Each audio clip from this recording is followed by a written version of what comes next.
We're kind of matchy-matchy today. Except for I look like a pilgrim. You're cute. You're my little pilgrim. Okay, so today we're going to, we're trying to do different episodes. So we post a graphic called Spill It.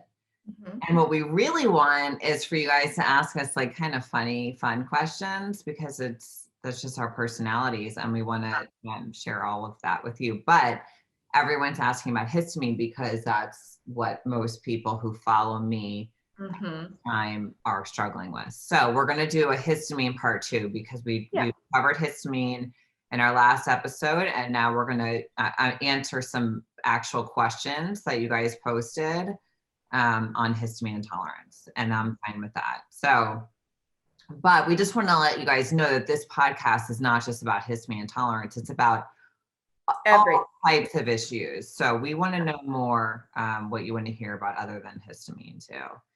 Okay. Right. So from Instagram, the first question I think is pretty relevant is loving_him7. Well, I wonder who he is, but he's lucky. She named it after him. Okay, so she asked, how can you determine if you have histamine intolerance versus mast cell activation syndrome? So that is a great question. It is. And we get it a lot in practice. A lot. And here's the thing. I believe, and I know many practitioners believe, mast cell activation syndrome is the root cause of most histamine intolerance. So mast cells are these white blood cells that release histamine. So when we have a pathogen, right, a foreign invader come in the body like a virus or whatever, our body releases histamine from our mast cells and it causes an inflammatory response, which allows our immune system to go in and do its job of getting to that pathogen. The thing with mast cell activation syndrome is that that will happen when there is no pathogen. Right. You may be too cold and your body, your mast cells are going to dump, it's called degranulation. They're going to dump a bunch of histamine.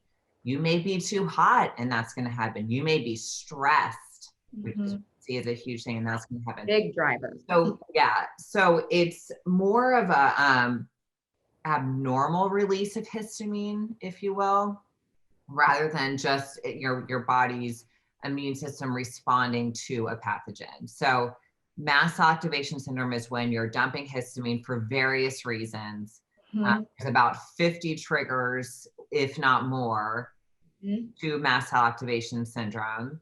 But many people have it. And the only reason that people are just finding out that they have it is because no one really knew about it before. So it just started getting talked about. So, it's kind of that person who goes to their doctor and they have a laundry list of symptoms and none of them make sense. And nothing is working. That's usually mast cell activation syndrome. So that is the difference. And you can have histamine intolerance without having mast cell activation syndrome. Right. I see that tends to happen with people who have gut issues, maybe in their 30s, they just got like a parasite or they got H. pylori or candida or whatever, bacterial dysbiosis. And that is reducing the enzyme that breaks down histamine. Plus that bacteria is actually creating more histamine that your body is having trouble breaking down. Or they're having a hormonal imbalance. Like estrogen is a really big driver of histamine. So the more estrogen we have, the more histamine we release. Okay, estrogen, right? Good old estrogen. Good old estrogen. And with mast cells, not just histamine, right? There's other chemicals involved too, right? Oh yeah, it's inflammatory chemicals. And this is kind of going to lead me into the next question, and it's very important. So let me find what this was. Okay, so Carly Marin. Oh yeah. I can't. Marin Art, Marineart. So she asked, how can people with histamine intolerance support their bodies when they get COVID? So Mhm. what we're finding is, and I am working on a full-blown guide for this for you guys. Yeah, me Mom.com. too. The 17 things I'm working on right now. But so what happens is, mast cells release a lot of inflammatory chemicals. So Mhm. when you have COVID, you get into what's called a cytokine storm. So that is creating this inflammatory process. It's overwhelming for the body. Mhm. And a lot of people are ending up with post-COVID syndrome. And in post-COVID syndrome, they are actually finding that they are histamine intolerant, if not developing mast cell activation syndrome. So what you want to do, and I've written an article, it's on drbeckycampbell.com, It's a good article. and we'll put it in the show notes, but I am expanding on that right now and actually creating a full book on it. But what you want to do is you want to actually start following a low histamine diet. So, because the more histamine you're taking in, and if you're already high in histamine because you've had this cytokine storm from this post-COVID or from COVID, Mhm. you want to reduce the high histamine foods because they're going to cause more inflammation.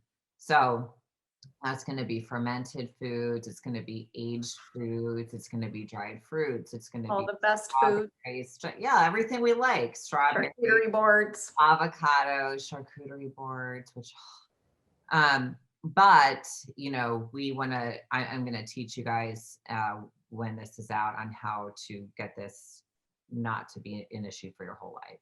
So for now, I have my And we, histamine reset plan, which we're actually giving away yes. 2 of these today. So we're going to give them away, the best two for Mhm. use.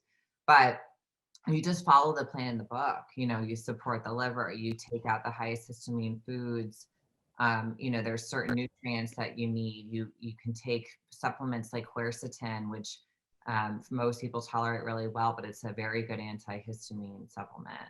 So be careful with the probiotics you're taking because a lot of Right. probiotics are histamine producing bacteria, which we don't want. So, We work a lot with the probiotic Histamix, which is yeah, really good at lowering histamine levels. right. And that's from Seeking Health. We use that and the Megaspore. We like those a lot. A So, lot for forming, the uh, non-lactic acid forming. yeah. So that's kind of the shortened version, but the book gives you an entire plan on what to do. And at the very least, read the article. Mhm. And then what else? There's another one. How can you determine, this is from loving_him7. How do you determine if you have histamine intolerance versus mast cell, even with That's testing? the one I answered. Oh, okay. So, I think he's asking more so testing Okay, so too. testing is Yes. key. So there are blood tests and Mhm. urine tests for mast cell activation syndrome, but they're not always accurate, and they have to go to these different labs. And I mean, it's a process. So It is. I Yeah. don't test anymore I Mhm. kind of just know because I have it and I know what to look for. For me, it's like I've always had issues. So I got migraines when I was little. I passed out in the heat when I was little. I got random hives when I was little. That's Mhm. not stuff that doesn't really happen if you don't have it. Right. Exactly. So, Yeah. but I think that there was actually another one. Hold on. Let's see. And so Okay. correct. So Oh, it's go ahead. it's Nico Grostum. Is Mhm. there a link between histamine intolerance and the liver? And there was Yes. a organic link, which is why we support the liver with With everything, it's so important, especially for our genetics and how we detox, supporting that. So we work a lot with the liver, right? Supporting the liver is so important, especially for histamine. yeah. So we use Liver Love, which is our product that we love, and most people do really well with They it. really do. Yeah. Um, but if you don't like taking supplements, there's other ways to do it. There's castor oil packs. You can put those over Yep. your liver. There is Epsom salt baths if you can tolerate Mhm. that. You want to start off really slow. I say start off with about a half of a cup of Epsom salt, and you can work your way up to about 3 cups, right? And then there's also infrared Mhm. saunas. Mhm. Maybe Chris will let me post the picture of her in her infrared sauna. Super excited. Yes, the tent sauna with my head sticking out. Yeah, we'll post that for you guys. You're welcome in advance. It's a goodie. And it's low EMFs too. It is. It's low EMFs. And, you just want to start slower, especially if you do have histamine intolerance, being careful with that, right? So start slow, depending on where you're at with that. But it's so good for detox, so good for liver support, opening up those detox pathways, especially as you're working on so many things in the body, right? Whether you're, working on inflammation, working on histamine, working on hormones. It's just important to incorporate these gentle detoxes into our day. So if you have any skin issues, is Mhm. a little side note, like let's say you have eczema all over your body, I would not recommend an infrared sauna or dry brushing, which can Yeah. happen because your body, if your liver isn't working right, your body uses your skin to detox. So that's the whole purpose Yep. behind a dry brushing. But again, if you have skin issues, those are the two I would not do. So the supplement would be a lot better for you. And even an Epsom salt bath could be inflammatory Yeah. like that. So I would definitely do the supplement. You can. You have to take your own individual, health experiences and the symptoms you're experiencing. You have to take all of that into consideration when choosing these different things, and let your health practitioner help you and guide you in that, right? It's so important. Yeah. So what we do with histamine intolerance in our practice is Mhm. we first support the liver, Yes. support histamine with our Histo Relief supplement. And then we do some testing. We look at the gut health because that plays a very big role. We look at hormone Hormone. balances, whether it's, sex hormones, thyroid hormones, adrenal hormones, So many and things. just some other things that can be, driving this. So we do all that. And then we really just personalize a protocol for everybody. It really It depends on the person. It really is. It really does depend on the person. And everybody, we have some patients too that are really sensitive, and you have to start things off really slowly, like supporting their detox, supporting things slowly. Gently. Yeah. We Yeah, have yeah. a So, detox protocol. So yeah.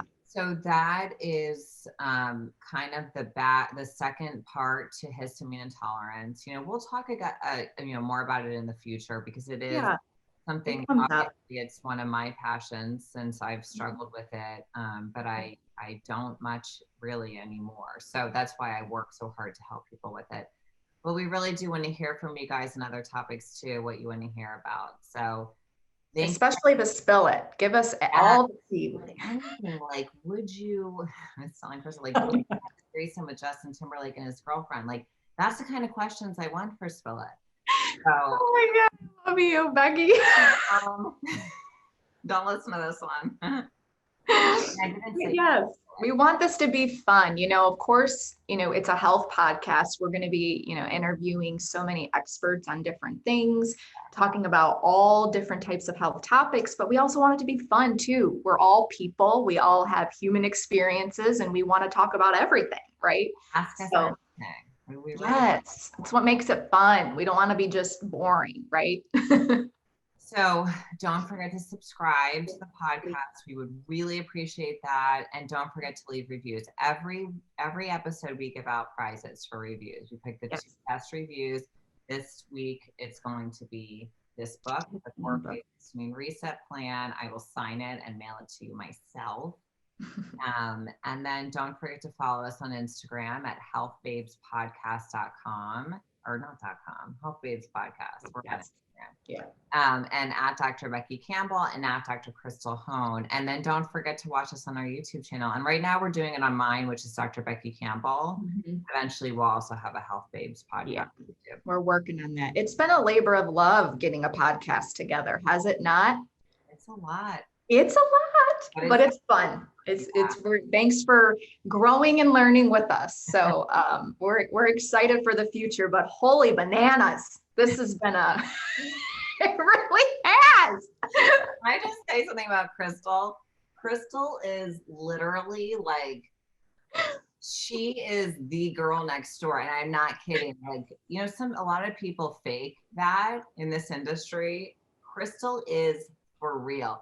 Like, Crystal says things like holy bananas, and Crystal will spell out, like, one day we were talking, she's like, I'm such a DORK. And I'm like, Crystal, that's not even, like, you can say that word. Like, She's so funny. So, and there's something that she always says, and I want you to Oh, pay attention to this. She always says, I'm so serious, just like that.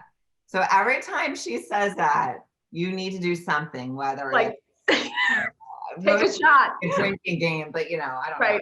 know, do a push up or Do something more healthy. Take a shot of I would tea. say kombucha, but most of our listeners have high histamine. So Yeah. Oh my gosh. I love you. she Thank does you. that, and I say yes. Yeah. So those are, you can count and you can let us know. You said that a lot. I know. Dylan actually made me this video. Her boyfriend actually made me this video of me. He recorded of me saying, I'm so serious. And it was so cute.